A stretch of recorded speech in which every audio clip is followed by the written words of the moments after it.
When it comes to flood insurance, when should you get replacement cost coverage or a dwelling policy versus a general property policy that pays out actual cash value?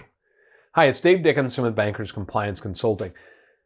If you buy a dwelling policy, it will pay replacement cost coverage, meaning it put it back just like it was before the flood. If, there's a lot of ifs here, if that property is the borrower's primary dwelling. That is defined as it had to have been there 80% of the last 365 days. So we're going to look back at the last year. Were they there primarily? So think about snowbirds that might be in the north in the summertime and they go south in the winter. They probably don't have a primary dwelling according to FEMA.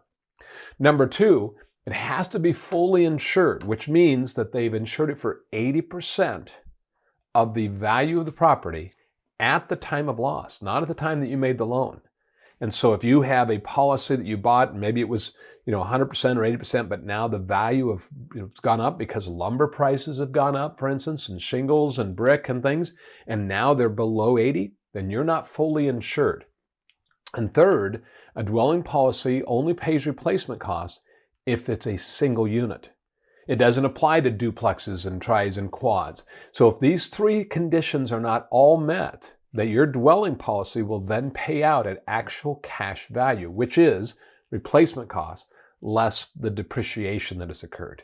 They're not going to put it back like it was. They're going to give you a check for much less, just like when you wreck your car.